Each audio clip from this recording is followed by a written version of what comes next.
l'invité de la matinale. KTO Radio. En ce mois de juin, les parents organisent ou ont déjà organisé les vacances d'été de leurs enfants en camp d'été, en pélé vélo ou en colo ou en autres séjours spirituels. Alors comment avoir les bons réflexes pour s'assurer que les conditions d'accueil et d'encadrement sont assez sécurisantes? Quel comportement avoir avec son enfant afin de ne pas éluder le risque d'agression sexuelle? Des questions que vous vous posez sans doute et auxquelles on répond ce matin avec Joséphine Chastenay de Géry. Bonjour. Bonjour. Merci d'être avec nous en studio. Vous êtes responsable du pôle prévention au sein de l'association pour la formation des cadres et de l'animation et des loisirs qu'on appelle la Focale. Alors, il est question ici de prévention, prévenir le risque. Quel est le principe clé, la base de cette prévention pour vous ? Merci pour cette question. Alors, pour moi, la clé, c'est d'accepter d'être dans une forme de vigilance.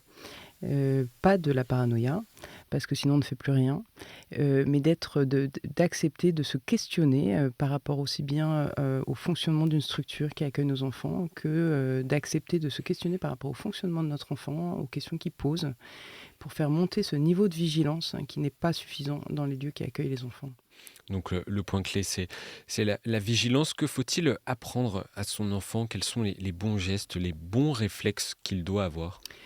Effectivement, la question, c'est d'outiller notre enfant avant de le faire partir en séjour collectif. On le fait de façon très naturelle sur plein de sujets et peut-être pas suffisamment sur ce sujet des maltraitances. Alors, on peut parler des maltraitances de façon globale. Vous avez introduit avec la question des violences sexuelles. Mais aujourd'hui, il y a toute forme de maltraitance qu'un enfant peut subir dans un lieu collectif, mais pas que, bien sûr, on le sait. Donc, il faut d'abord accepter d'en parler en amont avec son enfant et que ces sujets ne soient pas des sujets tabous et qu'on n'ait pas l'impression qu'on va gâcher l'enfance de notre enfant parce qu'on va lui parler de ça. Au contraire, plus on va lui en parler et plus, s'il lui arrive quelque chose, il sera lui-même en capacité de venir nous parler. On peut lui parler, bien sûr, d'apprendre aux enfants leur partie du corps, leur intimité, ce qui se passe sous le maillot de bain, ça t'appartient et personne n'a le droit d'y toucher. Et toi, tu n'as pas le droit d'aller toucher. Et personne n'a le droit de te demander d'aller toucher ces parties intimes. On peut apprendre aux enfants la question du secret. Parce qu'on sait très bien que l'agresseur va imposer le secret à l'enfant. Donc apprendre à un enfant ce que c'est qu'un bon secret, qu'un mauvais secret, et ça même les petits-enfants sont en capacité de le comprendre. Et puis enfin, moi ce que je préconise, c'est d'apprendre aux enfants à savoir s'ils avaient un problème, à qui ils pourraient aller parler de ce problème. Et de savoir et d'apprendre aux enfants qu'ils peuvent être une personne de confiance pour un de leurs camarades. Et que dans ces cas-là, eux aussi doivent pouvoir aller parler avec un adulte de confiance pour révéler quelque chose. Et en tant que parent, comment faire pour s'assurer que l'endroit et également la structure, ça dépend pas que de nous en tant que parents, comment s'assurer que la structure où on envoie son enfant est sûre? Alors il faut accepter de se questionner sur cette structure, et même si on la connaît, même si c'est notre paroisse, notre camp paroissial, et donc ça veut dire que les structures qui accueillent en face, il faut qu'elles acceptent d'être questionnées par les parents sur ces sujets-là, parce que parfois, quand on les questionne, elles se sentent accusées de quelque chose, et c'est pas ça en fait. Il faut qu'on sorte de cette confiance absolue et de cette peut-être naïveté qui nous a amenés à laisser faire des choses ou à laisser des mauvaises organisations sur des lieux qui accueillent les enfants se mettre en place. Donc il faut questionner la structure. Qu'est-ce que vous mettez en place sur la protection des enfants par rapport à des problématiques de maltraitance, de violence, de harcèlement?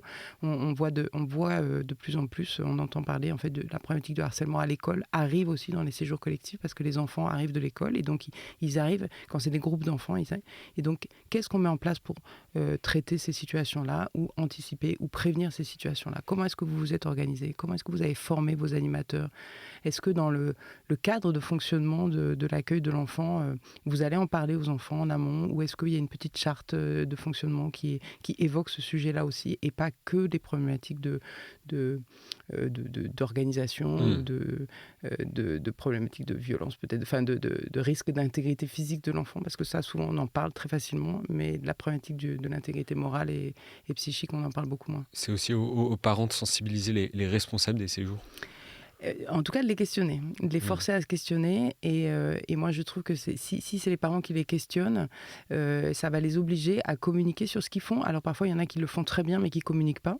Mais une fois que c'est communiqué, par exemple, si vous mettez votre charte sur votre site internet et que dans votre charte, vous avez un point sur la maltraitance, ça vous oblige à la respecter. Donc une fois que vous communiquez sur ce que vous faites, vous êtes bien obligé de respecter ce que vous avez communiqué. Donc c'est important de le faire. Est-ce qu'il y a des points sur lesquels il ne faut pas transiger ? Euh, Alors, le point sur lequel il ne faut pas transiger, c'est de ne pas en parler. Ça, effectivement, il faut en parler avec la structure, il faut en parler avec les enfants. C'est fondamental. On ne peut pas laisser aujourd'hui partir un enfant en séjour collectif sans lui avoir parlé de ce qui potentiellement pouvait se passer. Il ne faut pas transiger sur le fait de regarder s'il y a effectivement dans la structure une charte de fonctionnement, si la question de la gestion du numérique, est-ce que c'est une question qui est abordée, est-ce que c'est une question pour la structure qui accueille les enfants ou pas, ce numérique, parce qu'on sait qu'il peut y avoir des vrais problèmes par rapport à ça. Et donc, il ne faut pas transiger sur le fait de ne pas faire une confiance absolue. Voilà, de questionner, de se questionner. Est-ce qu'il existe également des profils d'enfants plus ou moins à risque que d'autres ? Alors, nous, quand on accompagne de structures, effectivement, c'est ce qu'on dit aux animateurs. On dit, en fait, on sait qu'il y a des enfants qui sont des cibles potentielles pour des agresseurs s'il y a des agresseurs dans la structure. Et donc, il faut être encore plus vigilant sur ces personnes-là, sur ces enfants-là. On sait que les enfants qui arrivent malheureusement de l'ASE, qui ont été placés en foyer d'accueil, c'est des enfants qui sont plus à risque. Parce qu'on sait qu'un enfant qui a subi une violence sexuelle, et moi, une fois, j'ai discuté avec une personne victime qui a dit vous savez, quand on a subi une violence sexuelle, on a une cible dans le dos. Et donc l'agresseur, elle le sent, il le sait. Et donc, effectivement, on est plus à risque de subir une autre violence sexuelle. Des enfants qui sont très introvertis ou qui n'ont pas de soutien social dans leur famille. Des enfants avec des familles un peu dysfonctionnelles ou peu de présence familiale ou parentale. On sait que c'est des enfants qui ne vont pas se confier à leurs parents. Et donc, c'est des enfants qui sont plus à risque de ne pas pouvoir révéler quelque chose ou de ne pas être crus par leurs parents. Là, on est dans la préparation du séjour. Et après le séjour, on demande souvent à son enfant comment ça s'est passé, ce qu'il a vécu, quel comportement et quelles questions on doit avoir et qu'on doit particulièrement poser à son enfant. Alors, c'est important de s'intéresser vraiment à son enfant et de ne pas être dans la formalité, alors tout s'est bien passé, et puis de passer à autre chose. L'enfant, il revient d'un séjour où peut-être il a fait des bonnes rencontres et peut-être qu'il a fait des mauvaises rencontres, et on sait très bien qu'un enfant qui a subi des violences sexuelles, en fait, à un moment donné, le corps va parler, soit il va le verbaliser, soit le corps va parler. Il va y avoir des signes. Des signes, voilà, il va avoir des signes sur les problématiques de l'alimentation, du sommeil, des changements de comportement, un renfermement, une agressivité, un enfant qui veut plus se laver ou au contraire qui se lave beaucoup. Et ça, nous, il faut se donner les moyens de les voir. Il faut avoir envie de les voir, il faut avoir envie de les entendre, parce que c'est quelque chose d'extrêmement violent pour le parent de pouvoir imaginer que son enfant a pu être maltraité dans ce séjour justement où on l'a envoyé en pensant qu'on allait le faire grandir. Mais c'est de notre responsabilité de parents de prendre ce temps et d'observer notre enfant et de l'écouter et de s'intéresser vraiment à lui. Quel est l'intérêt d'une telle prévention au-delà de s'assurer que tout se passe bien lors du séjour ? Quel effet ça peut avoir également sur un potentiel agresseur ? Alors en fait, ce dont on s'est rendu compte, c'est que si on arrive à contenir l'agresseur, en fait, toute cette prévention qu'on peut mettre en place, toutes ces barrières qu'on va pouvoir mettre en place, ça va contenir l'agresseur. Et donc l'agresseur, s'il est parmi nos équipes, eh bien, il faut tout faire pour pas qu'il puisse passer à l'acte au moment où il est là avec les enfants. Et donc cette organisation qu'on va pouvoir mettre en place, le fait de cette communication, cette formation qu'on va lui donner, cette charte de fonctionnement, ce qu'on va dire aux enfants, en fait c'est comme des barrières successives qu'on va mettre qui va l'empêcher de passer à l'acte. Donc c'est vraiment ça le système de prévention, et parce qu'on va connaître les facteurs de risque dans notre structure, on va mettre en place des facteurs de protection. Ces barrières, c'est des facteurs de protection pour les enfants. Et à travers toutes ces clés que vous nous donnez, Joséphine Chastenay de Géry, ces outils que vous nous livrez depuis le début, quelque chose ressort, c'est le dialogue, parler, ne pas laisser les choses s'enquister, rester tues et tabou. C'est aussi ça la cause de ces violences et encore très nombreuses, c'est le silence.